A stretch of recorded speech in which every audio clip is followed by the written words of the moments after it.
Okay, so what I'm going to try and do is just give you some charts and a couple of tables just to paint a little bit of a picture that you already know. Okay, so what this presentation is fundamentally designed to say is this.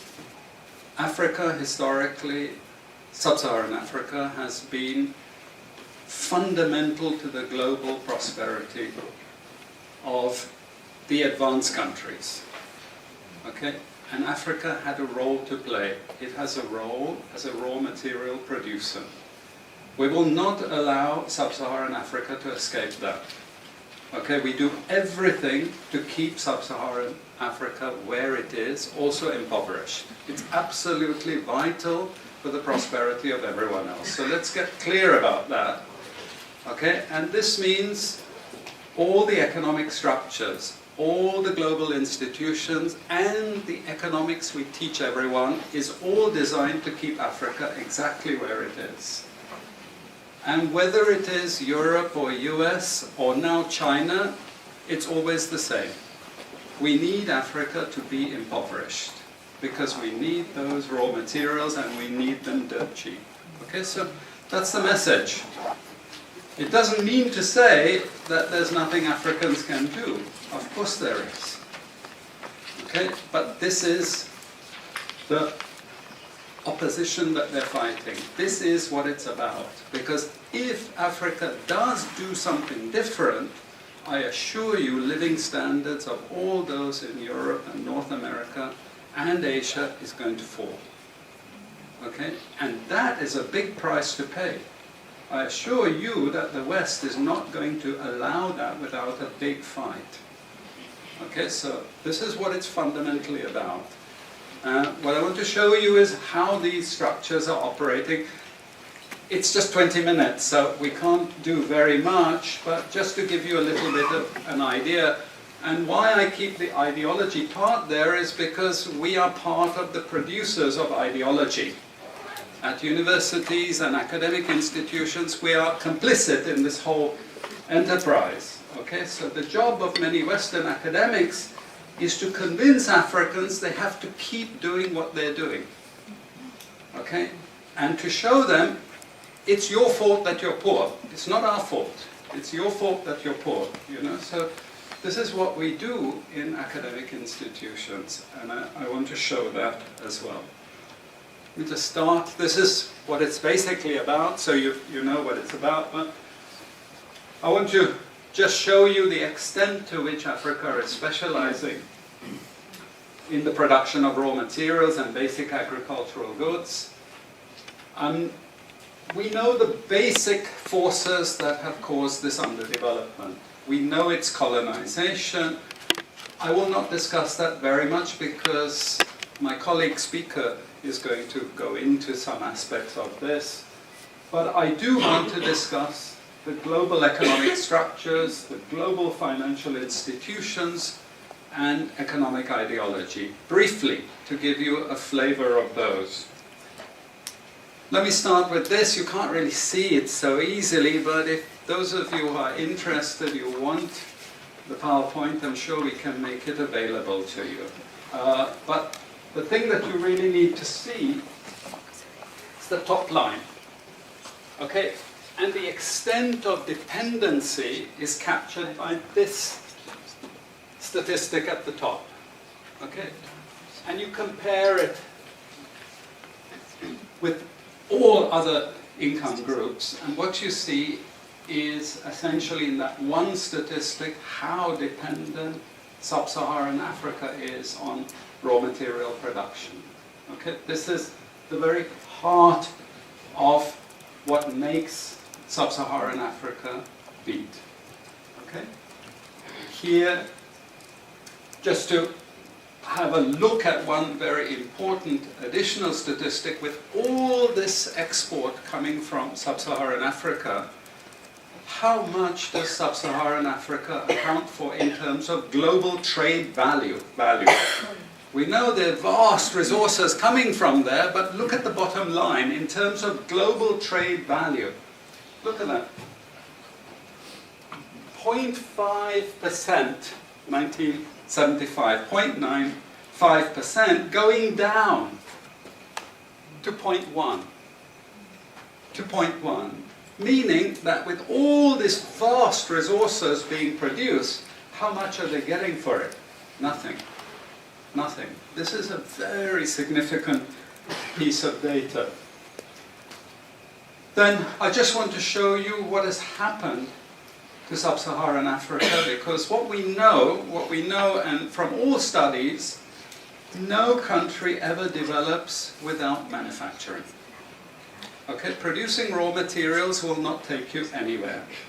Producing basic agricultural goods will not take you anywhere.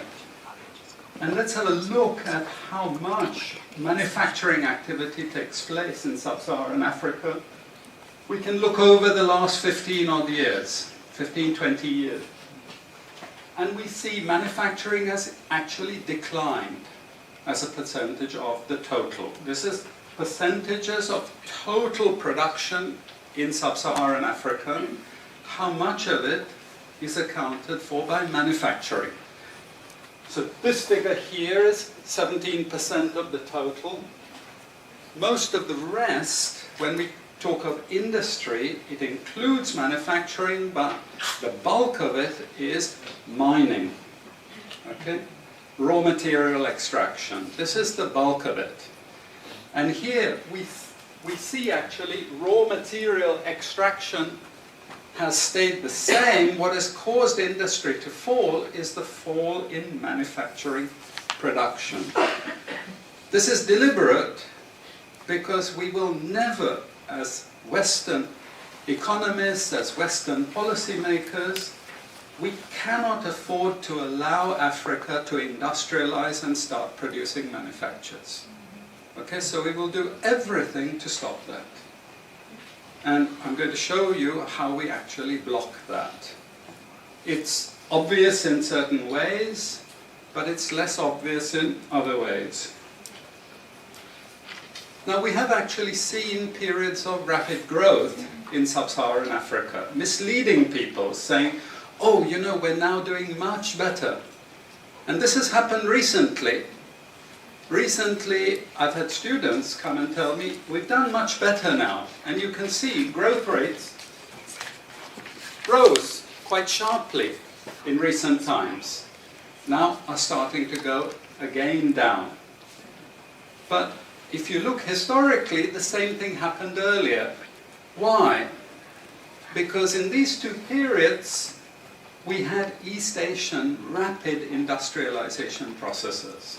So in the earlier period, we had Japan and Korea and Taiwan. Okay, rapid growth, sucking in raw materials from Africa, driving up the prices, and then sub-Saharan African countries grew. Exporting raw materials, they grew. But after those countries finished industrialization, then sub-Saharan African growth rate again fell. Okay, but along comes China. Next wave.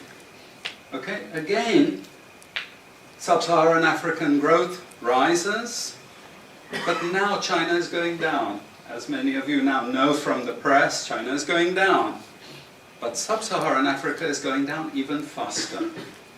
And we're going to go back to where we were again, with very low prices of raw materials, very low growth rates, and again, the sorts of poverty that we saw once before. Because, bottom line, sub-Saharan Africa is condemned to this role. Just the supplier of raw materials, not a manufacturer. Very recent data showing emerging markets that produce raw materials against emerging markets that produce manufactures. And you can see now with the weakness in the global economy, it's the emerging markets, that's the red line, it's those countries that are suffering the most, the emerging markets producing raw materials. They're suffering the most. And here it translates into their currencies being butchered. Okay? The currencies are collapsing of these countries, and many of them are sub-Saharan African countries. Some of them are Latin American countries, okay, who also rode that same wave. They thought that raw material production was going to save them.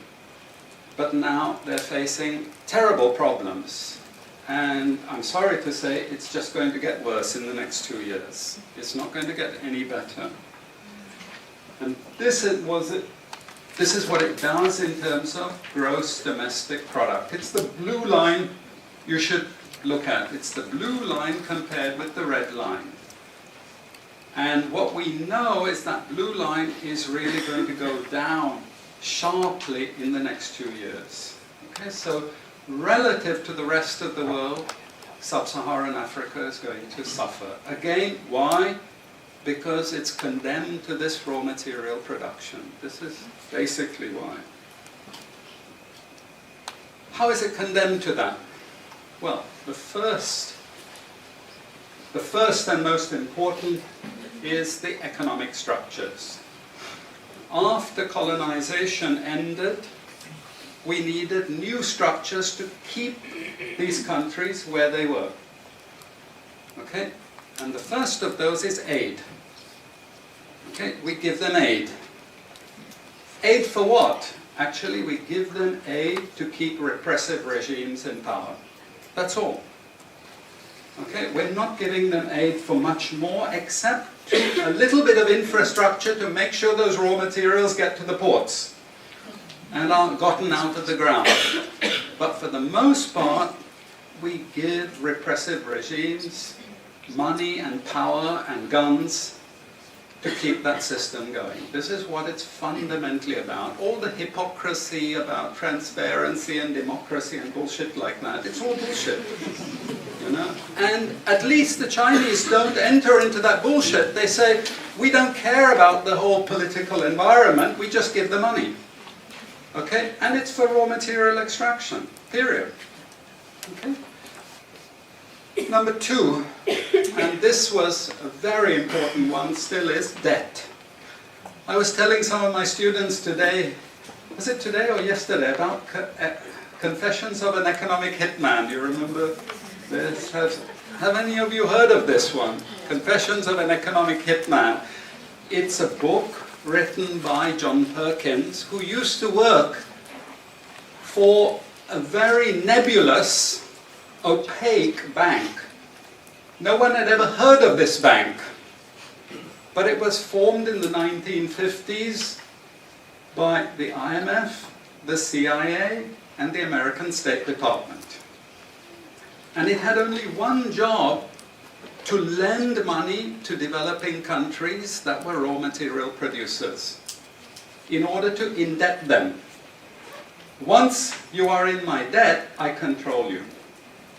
Okay? And this bank had 4,000 employees. But no one ever heard of this bank, you see. But it would go to country after country offering loans. And if the president did not accept the loan, they were killed. And he gives 2 examples of presidents who were killed when they did not accept the loan.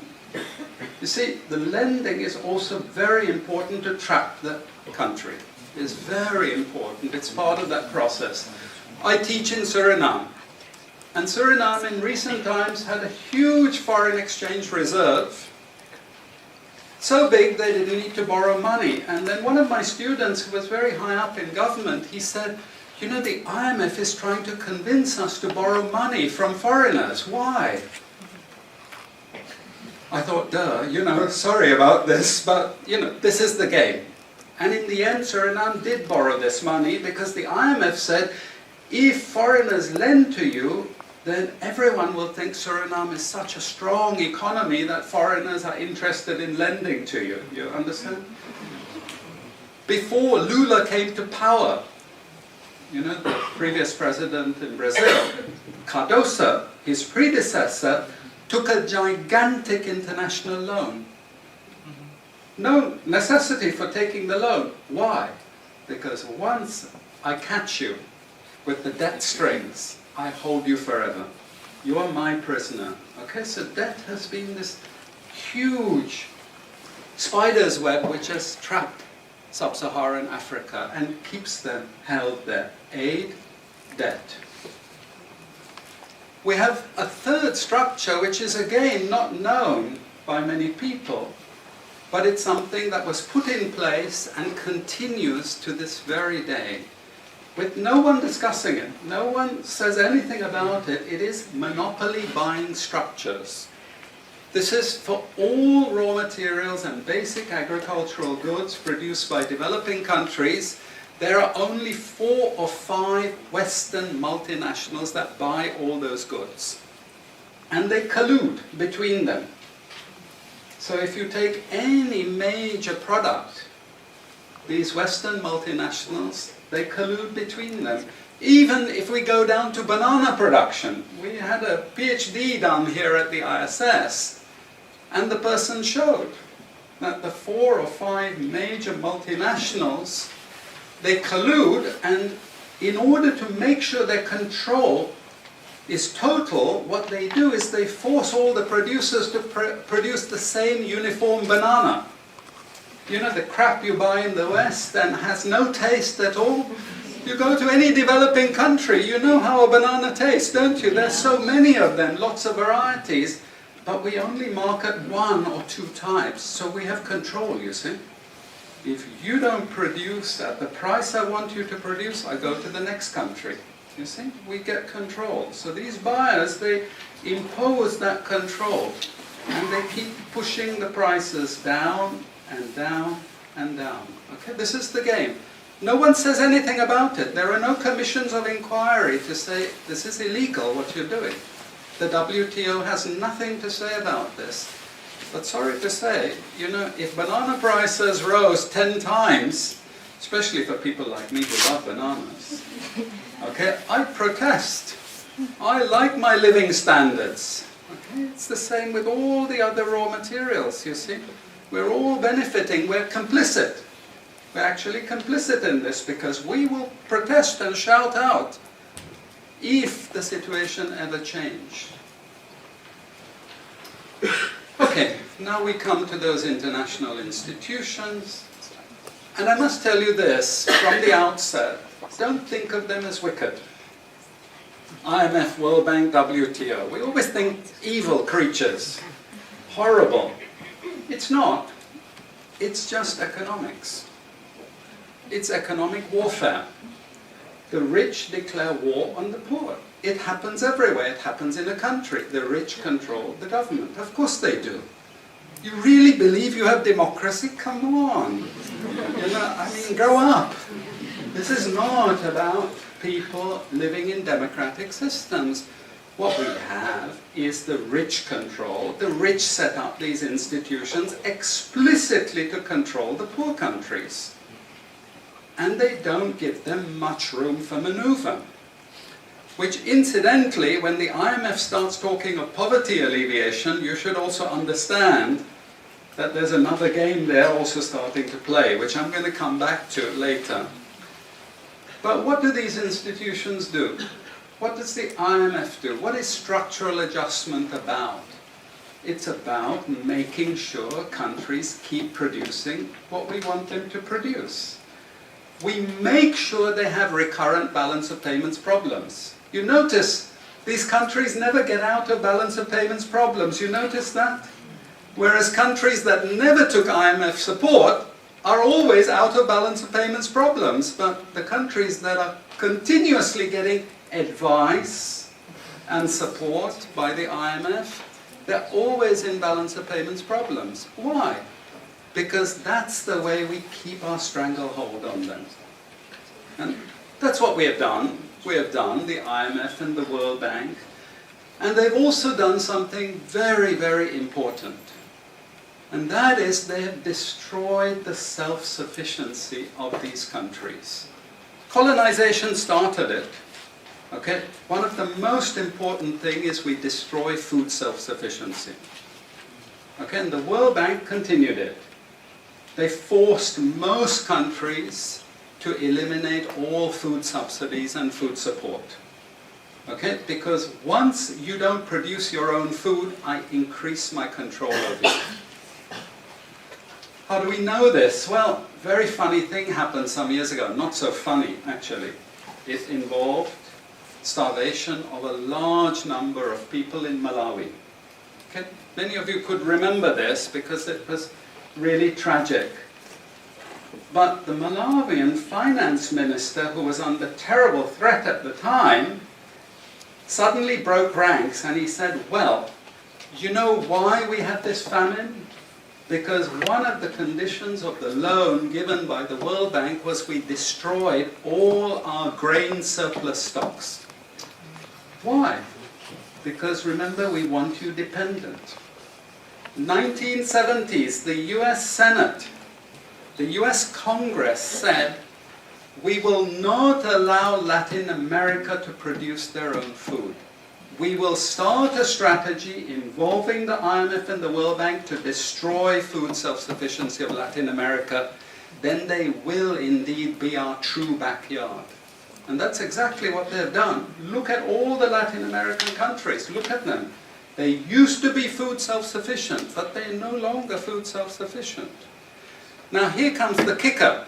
This is the beautiful part of it. I congratulate them. You know I admire them because they do it so well. Okay? I know it sounds really perverse. But we have now in the WTO something called the Agreement on Agriculture. Okay? You know what that Agreement on Agriculture states? It says, if you don't have any subsidies, you're not allowed to put these subsidies on food.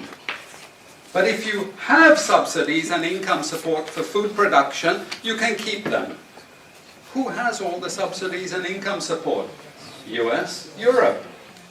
The largest budgets in the world for supporting their farmers are Europe and US. But the World Bank and IMF have destroyed all those subsidies. You see, all those subsidies have been destroyed. And now we're telling these countries, you don't have subsidies, tough luck. You know? You see, we're keeping them dependent. We're keeping them on a string. I have 5 minutes, so I have to be choosy about what I say next. We have lots of examples in the WTO to really stop Africa industrializing. This is the crucial thing. We cannot allow them to produce manufacturers. It's not difficult. Trust me, it's not difficult. We need nationalist governments. We need them committed to industrialization, and it won't take them a decade to move out from where they are. This is the fundamental point. It's not difficult. But this next round of the WTO is designed to block that. If we had time, I would go through all the different things that they're trying to put into place to block anyone else getting on top of the ladder. You've read this book of Ha-Joon Chang, Kicking Away the Ladder. You see, when we become rich, we make sure the others can't climb up the ladder and join us. Okay? And this is what this next Doha round is about. It's to make sure, especially sub-Saharan African countries, do not escape.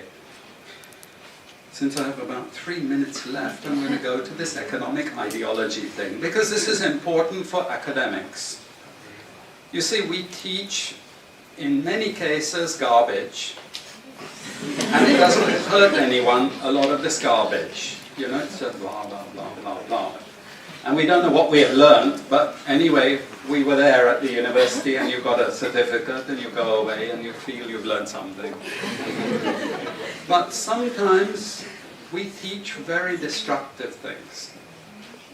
And no more important than when we're teaching people from developing countries. Okay, and one of those very damaging and destructive things is the doctrine of comparative advantage. It's a lie from beginning to end. It's utter crap. It has been decimated many times, but we keep it in every curriculum.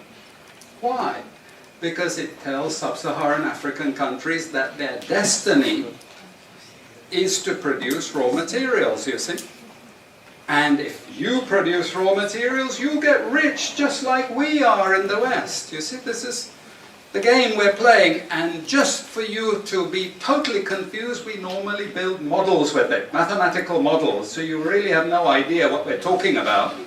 But it seems all very scientific. Then we have the modern version of this is, because it's all a failure, we know it's a failure, we now have a new generation of economists saying, it's only a failure because you're all corrupt in your countries. We call that new institutional economics. You've all probably learnt it all, but you didn't know why they invented it. It was invented to tell you the same thing. You should keep producing raw materials. Now, don't be as corrupt as you were before. Nobody ever told you that aid was designed to actually start the corruption process in the first place. Okay, and we need corruption to make sure you're doing all these things. But now we blame the victim. You're poor because it's your fault, basically. And you're poor, stupid, and corrupt, basically. This is the message that we're giving people. We also have many theoretical justifications, but I'm going to say something controversial to end. And she's happy that I'm ending because she has to discipline me. And that is, there are also what I call more enlightened approaches, but which are also potentially destructive for sub-Saharan African development. And this is where I come back to the IMF and the World Bank. You see, now they're all into poverty alleviation. They want you to concentrate on redistributing income, and it's something nice. You're young people, you're socially conscious, you're aware. You don't like all this injustice. So you gravitate towards what we call pro-poor strategies. But actually, I'm sorry to tell you, that is not what Africa needs. Africa needs aggressive industrialization. When China was a communist country and we had equal distribution, who feared China? Who took them seriously? They weren't even the size of the Netherlands. But today, I can't open an internet site, I can't open a magazine, I can't open a newspaper without China, China, China, China. And we know what has built China. It's not socialism or communism, it's capitalism, guys. It's manufacturing, it's production. This is what creates employment, this is what created jobs. I'm not pro-capitalist, but this is the reality, and unfortunately, we're now going to get caught with the good cop, bad cop. The good cop is now IMF saying, oh, you must concentrate on poverty reduction and income redistribution, as long as we can take you away from industrialization. This is the crucial thing, you know. I leave it at that. And I'm sorry I took so much.